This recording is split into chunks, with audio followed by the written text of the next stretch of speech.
এই আন্দোলন ছাত্রদের এবং ছাত্র শিবির একাকার হয়ে আন্দোলন করেছে একসাথে। সহনশীল এবং ঐক্যকে সংহত রাখা যায় এমন ধরনের বক্তব্য আমরা আশা করি। যে নেতাকে প্রটোকল দিতে হয় এ ধরনের নীতি আমাদের এখানে নাই।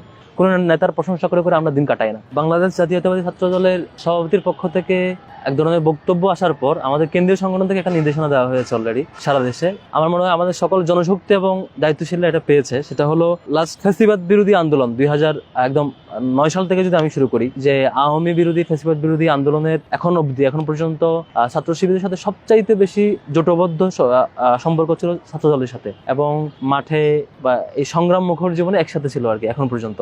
লাস্ট সবচেয়ে রিসেন্ট যে মুভমেন্ট ফ্যাসিবাদ, এই যে কোটা আন্দোলন, পরবর্তী ফ্যাসিবাদ বিরোধী আন্দোলন, এই আন্দোলন ছাত্রদের এবং ছাত্র শিবির একাকার হয়ে আন্দোলন করেছে একসাথে। তো সেই দিক বিবেচনায় কেন্দ্রীয় সংগঠন থেকে বলা হয়েছে যে সভাপতির পক্ষ থেকে এ ধরনের বক্তব্য আসলেও আমাদের কোনো জনশক্তি বা কোনো দায়িত্বশীল যাতে এই ব্যাপারে কোনো ধরনের কথা বা বক্তব্য বা ফিডব্যাক না দেন।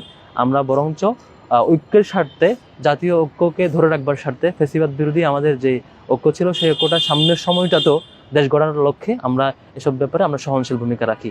এবং কেন্দ্র সংগঠনের পক্ষ থেকে বলা হয়েছে আমরা এটাও আশা রাখি যে প্রত্যেকটা সংগঠনে যারা নেতৃবৃন্দ থাকেন তাদের পক্ষ থেকে আমরা আরো বেশি সহনশীল এবং ঐক্যকে সংহত রাখা যায় এমন ধরনের বক্তব্য আমরা আশা করি।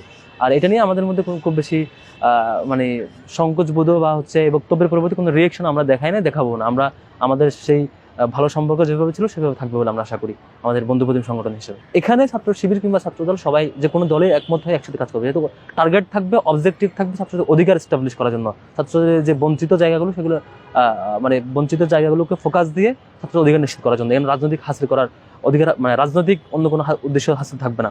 দ্বিতীয়ত যে ব্যাপার সেটা হলো আমাদের ছাত্র শিবিরের লিটারেলি আপনি দেখবেন প্রিভিয়াস হিস্ট্রি অ্যানালাইসিস করে যে নেতাকে প্রটোকল দিতে হয় এ ধরনের নীতি আমাদের এখানে নাই। কারণ এখানে আমাদের কোনো হায়ার অথরিটিকে খুশি করতে হয় না, আমাদের কোনো সুপেরিয়র অথরিটি নাই যে অথরিটিকে আমাদেরকে খুশি রাখতে হবে, সুপেরিয়র অথরিটির পিছনে প্রটোকল দিতে হবে, এ ধরনের নীতি আমাদের নাই আসলে। আমরা আমাদের প্রোগ্রামগুলো অ্যানালাইসিস করলে দেখবেন কোনো নেতার প্রশংসা করে আমরা দিন কাটাই না। ফলে আমাদের এই সুযোগ মোটেও নাই যে গতানুগতিক যে ছাত্র রাজনীতি বলতে যেটা বোঝায় ক্যাম্পাসে প্রটোকল সিস্টেম, নেতার পিছনে ঘোরা, এটার মিনিমাম প্রয়োজনীয়তা আমাদের নেই। বরঞ্চ ছাত্রদের অধিকার, আমাদের সত্য সুন্দর যে আহ্বান আমরা করি, আমরা বিশ্বাস করে যেটা সকল শিক্ষার্থী মেধাবী, সেই মেধাকে বিকশিত করবার যে ট্রেনিং প্রসিডিউর যেটাতে আমরা অভ্যস্ত হই সেটাই আমরা অবারিতভাবে সবাইকে দিতে পারলে আমরা এখানে খুশি। এবং এক্ষেত্রে নিঃসন্দেহে ছাত্রদল আমাদের সাথে সৌহার্দ্যপূর্ণ সম্পর্ক এবং সহযোগিতাপূর্ণ সম্পর্ক থাকবে বলে আমরা বিশ্বাস